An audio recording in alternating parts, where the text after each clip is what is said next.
We're going to keep talking about implicit differentiation a little bit today. It's going to be a much shorter day of notes than yesterday because you've already learned how to do the implicit differentiation. All we're going to do now is tie in tangent lines. So this is one of those days where we take two things we already know how to do and just put them together. All right, so basically, the first thing I want to say is when you find dy dx implicitly, it's still the derivative. We're doing the work a different way because it's a different type of equation, but it's still the same derivative, which means it'll give you the slope of the tangent line, it'll give you the rate, which we'll talk about next, and you'll be able to use it to find tangent lines, which is what I want to talk about today. So the one difference is, remember we saw in yesterday's notes, when you take a derivative implicitly, the derivative comes out itself as an implicit equation. And that means instead of just plugging in x to find the slope, you might have to plug in both x and y. But once you do that, you still get the slope. And once you have the slope, you know how to find the equation. So as I mentioned, very short day of notes. I'm going to jump in. We're going to do one example of this together, and then that's basically going to be it. All right, so let's find the equation of the tangent line. Now our function is x squared minus 8xy equals 4 minus y cubed. So you look at that, and that should immediately jump out at you as implicit. We got more than one y equation in the equation. It's not in y equals form. The terms are all jumbled up. This is one that you want to really start noticing and immediately thinking to yourself, this is an implicit differentiation question. So we're going to find the tangent line at the point 2, negative 4, which means we have our x1, y1. All we need to do is find the slope. So let's find the derivative, and most of the work is going to be exactly that. It's going to be finding the derivative implicitly, so just like we did in day 1. So let's do the derivative of each part one at a time. I start with an x squared. That's an easy one. You just take the derivative normally, and the derivative of x squared is 2x. It's a power rule. You multiply by 2, you lower the power by 1. Okay, now we get negative 8xy. That's a product rule. Now you can either leave the negative 8 out front and do the product rule on the x and y and then distribute the negative 8 at the end, or what I like to do is this. Group the negative 8 in with the x. So as I'm doing the product rule, I'm going to think of my first function as negative 8x and my second function as y. And then I'm going to do the derivative of the first times the second plus the derivative of the second times the first. Okay, derivative of negative 8x is just negative 8 times the second, y, plus the derivative of y, which is dy dx, times the first function, which is negative 8x. Okay, there's my product rule. Then you hit the equal sign. We start with the 4. The derivative of 4 is 0. So remember, it doesn't matter if you're taking the derivative explicitly or implicitly.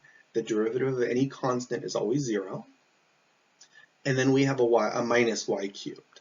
So I'm going to start with the power rule. I'm going to multiply by 3 and lower the exponent by 1 to 2.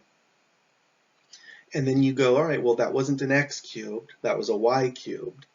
So by chain rule, or by our implicit shortcut, we end up with a dy dx on that one. So the derivative work is done. We took the derivative of everything. Let's clean it up and see what it looks like. I'm going to leave the 2x.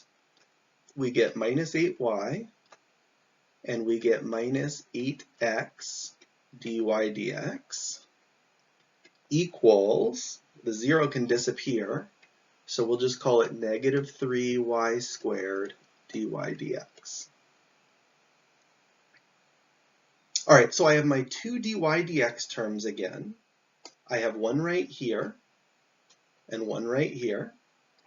Those are the two that I want to group together. It doesn't matter which side you group them together on. So let's leave the 2x minus 8y, and then let's take the negative 8x dy dx and move it. Let's add it, basically.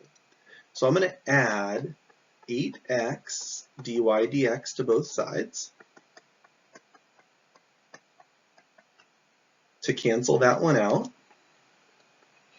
And it leaves 2x minus 8y equals, we have negative 3y squared dy dx plus 8x dy dx. And now for step 3, let's factor that dy dx out. So I'm going to leave the 2x minus 8y. I'm going to factor out the dy dx, which would leave negative 3y squared plus 8x. And now I kind of ran out of room. I don't have room to write it, but I'm basically going to divide by what's left over in the parentheses.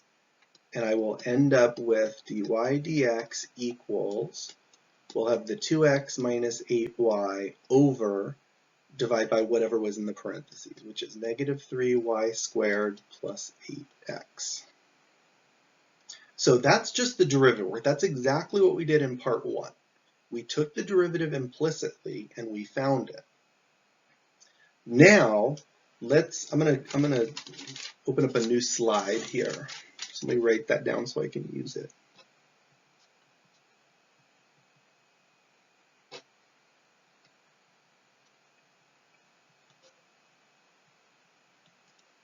Okay, because I'm out of space.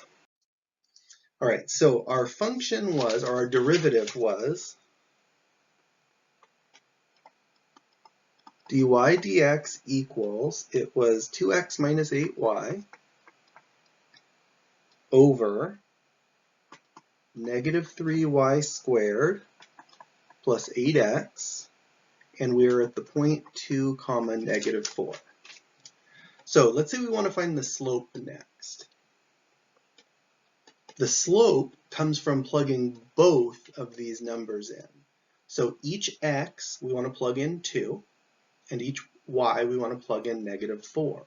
So we end up with 2 times 2 minus 8 times negative 4 over negative 3 times negative 4 squared plus 8 times 2. Let's see what that comes out to. We get 4 plus 32 on top. And let's see, that would be a positive 16 times negative 3 would be negative 48 plus 16 on the bottom. So what we get is 36 over negative, what does that come out to? 32.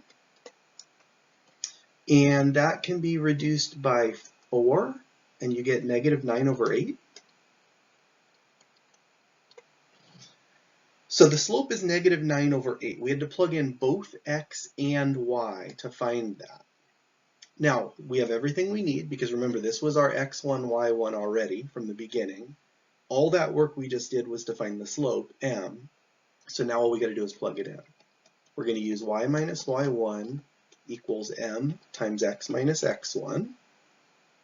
And that would give me y minus negative 4. That's going to turn into a plus 4 equals negative 9/8 times x minus 2.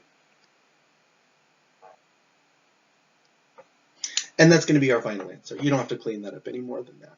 But you guys can see what I meant. We're not learning anything new today. We did implicit differentiation. This is the second day of practice on that. And we're going back and reviewing how to use it to find tangent lines.